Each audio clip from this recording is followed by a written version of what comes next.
Hello, hello, hello. Happy Saturday to you. Don't mind my voice. I went out with my friend celebrating life and we just had a good old time. We went to the cigar bar downtown Detroit. They had great music and I had a ball. I love dancing. I had a ball. It was fun. But I regretted the night. You know how you used to go out when you're like younger, and now like when you're in the 40s club, it's like going out. It's just like you just beat yourself up the next day. So that's kind of how it feels. Like I woke up like I just oh my god, it was awful. But I am 100%. And in my last video. I mentioned that I was going to be reviewing the Pink Friday 2 album by Nicki Minaj that came out yesterday. And I did get a chance to listen to the songs, digest the songs, and I got an album review. And I'm ready to, and I actually took notes, y'all. You know, most of the times I'm talking off the top of my head about the things that's going on around us. But for this review, I wanted to be thorough. So here we go. All right. First off, I want to say that Nicki Minaj put together a great piece of work. She really should be proud of this album because I think she put her diversity, her range as an artist out there for everybody to see. And when she, touts her queen title, she wants people to see from this body of work that it is very merited, that you don't have any other artists that are Nicki Minaj's out there right now.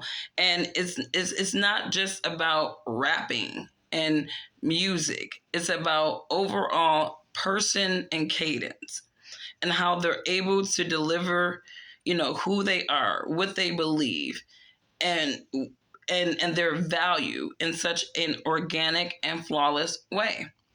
Now, typically when you buy an album, right, you got like, first of all, I don't understand these 22 track albums. Like, I really don't understand these 22 track albums. The albums are getting longer and longer and longer. And, I remember you get a good album with 10 tracks, right? And then 8 to 10 tracks, maybe 14 if you're lucky, 15, but 22 tracks, that's a hell of a lot of time to have to listen to one given artist and digest all of what they're trying to give you in that. And when I looked at this album, there was only 13 songs that I really liked, and I highlighted them. And I'll tell you, Barbie Dangerous, I did like Are You Gone Already, but that's not a song that I would listen to regularly. That's not a song that I would actually want to listen to again, unless it was on a movie soundtrack. That song belongs on a movie soundtrack. Are You Gone Already? Because it's such a raw, personal song, right? And you can't really critique it because it is her giving us her personal experience in a very angelic, melodic way. And so there were aspects of the song that I didn't really care for, but I understood why they needed to be there, like the Call Me Back soundbite. I feel like that was somebody that she knew that she wished she had, more time with. And I do believe that that person kind of connects with Last Time I Saw You too in some kind of way.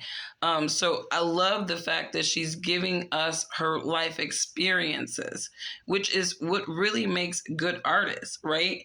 When you're manufacturing a bunch of ridiculousness to talk about, it doesn't really start to, you don't resonate with your artist. Like, I thought Drake's album was garbage because he had a lot of lyrical content in there that most people know that Drake is not cut from the cloth of the hood.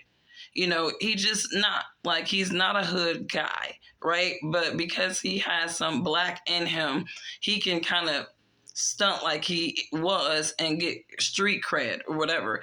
But Drake's album was trash because Drake is almost 40 years old and he's still singing about these young people things.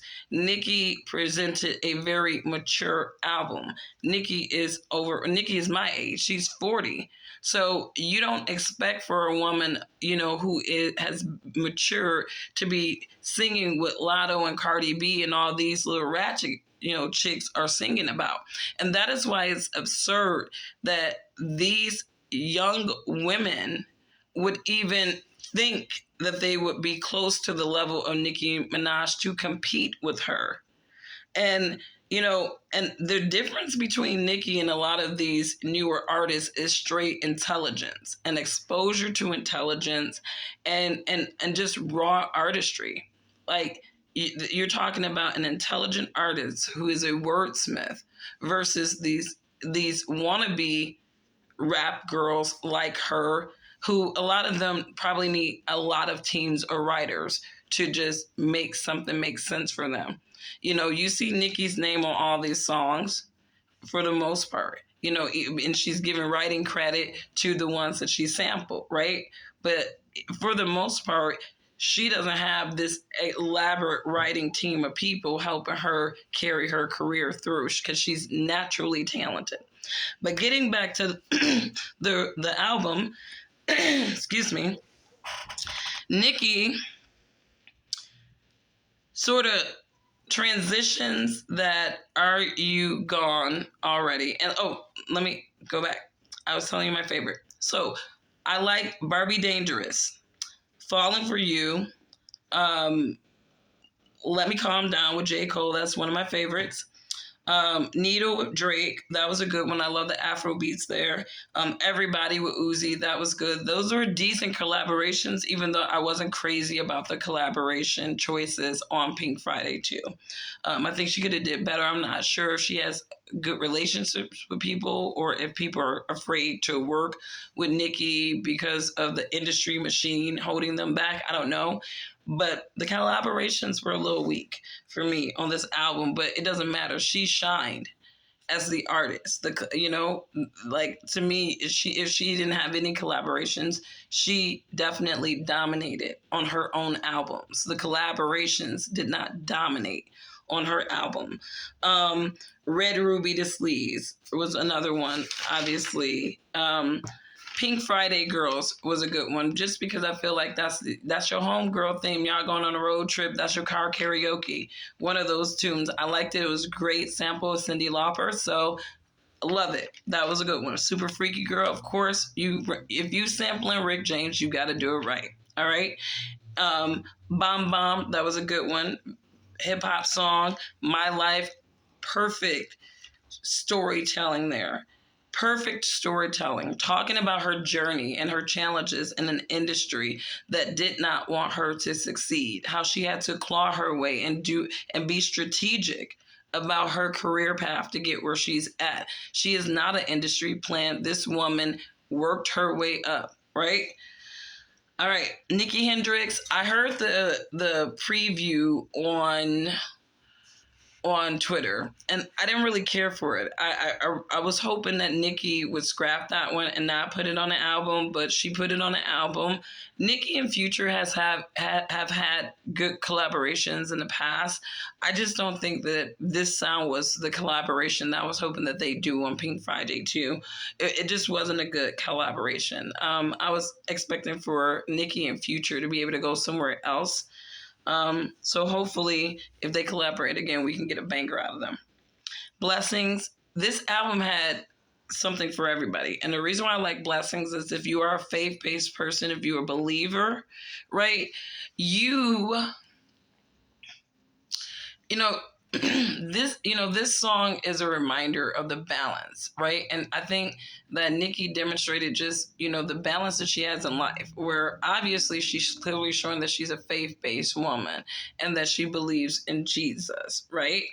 And I think in a world where we're being removed from faith and being removed from liking Jesus, mentioning Jesus, I love the fact that she added that into the mix it was beautiful. Last time I saw you, that was a very heavy song. You know, my biological mom passed away last year, and I don't know, that one was just a little heavy. My sister couldn't even listen to it when it first previewed, without being emotional. She was really emotional. So, Memories, Just Memories, the closeout of the album. Beautiful. It was raw, real, another just account of her journey. And she's calling out the people that were part of that journey. And she's telling people, I don't owe you any, you don't owe me anything. You never have, you know? And, I like the fact that Nicki, demonstrated her humility on this album too. You know, a lot of times people look at Nicki as a mean girl, mean woman, or whatever. But, I think that she demonstrates her character a lot in this album, where it's like, don't play with me. I'm a grown woman. Don't compare me to no losers or some unintelligent women. And I'm a very strategic person. These are character traits that are coming out in this album, and they're clear. And Nicki has been consistent with these character traits, so I know she's not faking the funk. She's not trying to morph into personalities that she think people would buy into. You know what I mean? Like somebody that we know who might be a little botched. But getting back, the album in itself was good. Like I said, 13 out of 22 songs, and I like them. She did a good job, right? Let me go into some specifics because I got some notes on these, but I don't have to read them. I didn't like Cowgirl. That was a pop song. I'm sure somebody will like it. I just didn't care for it. Nicki really put on the vocals in this album. And I will say that, and this is being honest, right? Nicki cannot sing, okay? She can sing. She can hold a tune, right? But Nicki is not Keisha and she's not Monica. And, I think when she's playing the vocals game, she needs to be careful to really understand to stay in her lane. You know what I mean? She is a pop vocalist, right? And she does well when she sticks to pop vocals. When you start going into soul and R&B, that's when you really open the door for the critiques. And so there was a few vocals on the album that I'm just like, Nicki, don't go there. Like, don't keep going there because it's that's not your lane, right? You are a rapper and you're a pop singer, right? And you have that versatility, right? But you're not an R&B and soul singer. And it's like, you got to leave those vocals to the people who are in that lane and just collaborate with them. Like, I am in love with the whole idea of Keisha, Monica, and Nicki collaborating. And I needed to be some Moulin Rouge, fire, get you, girl. It just needs to, it can't be no sad vocally, who's competing with vocals and stuff. I don't want all that. I want to just be clean, me and my girls kicking it, and we all got something valuable to say in this song to whatever we saying. So I hope that I'm excited for that collaboration. Overall, Nicki did a great job on this album. Like I said, I wasn't too crazy about some of the collaboration choices. I think I'm not sure what her, relationship is with some of these people in the industry or if they can work with her or not. But it would have been nice to see some other artists pop up on here.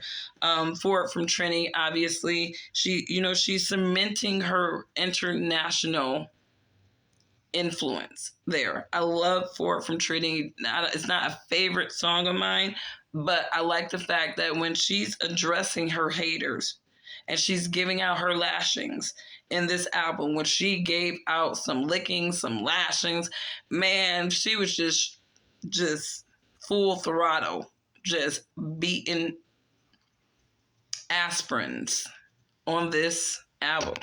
right? She addressed everything, and she made sure nobody would make any mistake, right?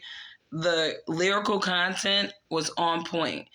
Nicki solidified herself as somebody who can sample.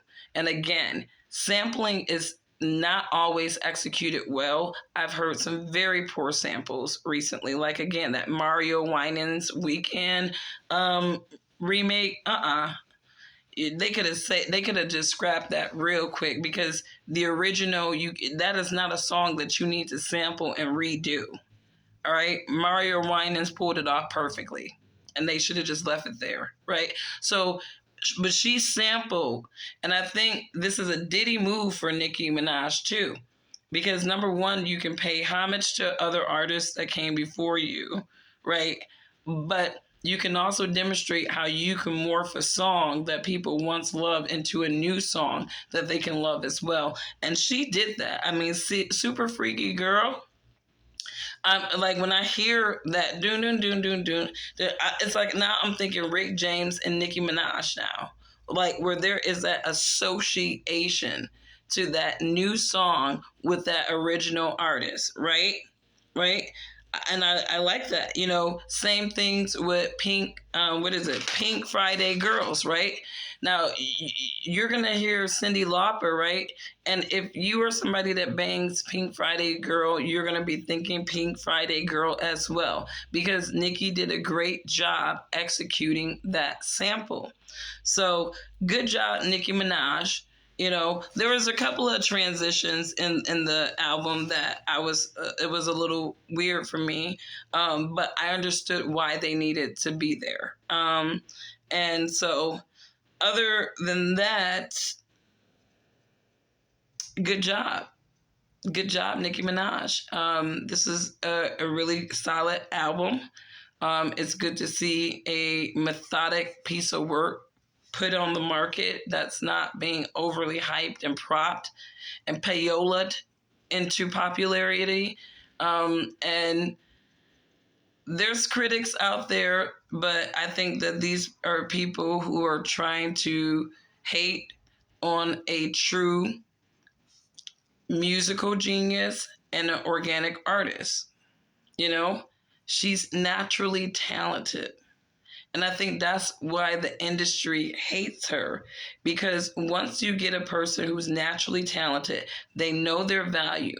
They understand how the machine works, right? You can't control them.